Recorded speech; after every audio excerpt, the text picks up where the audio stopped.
একদিকে সাবেক president Bashar আল আসাদের বিরুদ্ধে বিদ্রোহের ১৪ বছর পূর্তিকে স্মরণ করছে সিরিয়াবাসী। অন্যদিকে অন্তর্বর্তীকালীন সরকার দেশটিতে পরিবর্তনের অঙ্গীকারের ডাক দিয়েছেন। শুক্রবার প্রেসিডেন্ট আহমেদ আল শারা একটি অস্থায়ী সংবিধানে স্বাক্ষর করেন। এর মধ্য দিয়ে অন্তর্বর্তীকালীন সরকার প্রধান হিসেবে আল শারা আগামী ৫ বছর ক্ষমতায় থাকতে নিজের অবস্থান দৃঢ় করেছেন।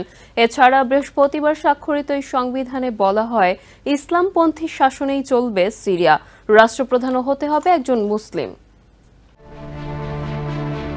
ব্যাপক সংঘর্ষ ও সহিংসতার পর বাশার আল আসাদ সরকারকে উৎখাত করার ৩ মাসের মাথায় নতুন অস্থায়ী সংবিধানে স্বাক্ষর করেছেন সিরিয়ার অন্তর্বর্তী প্রেসিডেন্ট আহমেদ আল শারা। ৫ বছরের জন্য কার্যকর থাকবে এই অস্থায়ী সংবিধান।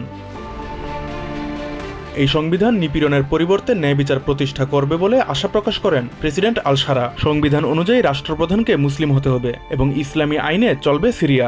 সংবিধানে মত প্রকাশের স্বাধীনতার পাশাপাশি নারীদের আর্থসামাজিক উন্নয়ন ও শিক্ষার নিশ্চয়তা দেওয়ার কথা রয়েছে।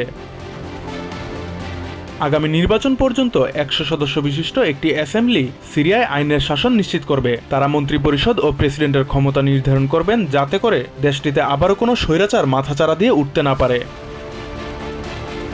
সিরিয়ার এমন পদক্ষেপকে সাহসী বলে মনে করছেন জাতিসংঘের বিশেষ দূতের মুখপাত্র Jennifer Fenton. Now is the time for bold moves to create a genuine, credible and inclusive transitional government and legislative body, a constitutional framework and process to draft a new constitution for the long term. এদিকে ইসরায়েলের হামলার মধ্যেই নতুন নেতৃত্বের দেয়া পরিবর্তনের প্রতিশ্রুতির আশায় আসাদের বিরুদ্ধে বিদ্রোহের ১৪ বছর পূর্তি উদযাপন করছে সিরিয়ানরা।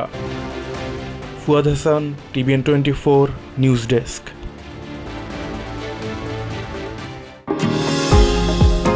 নিউ ইয়র্ক থেকে সম্প্রচারিত TVN24 টেলিভিশন বিশ্বজুড়ে বাঙালির কণ্ঠস্বর।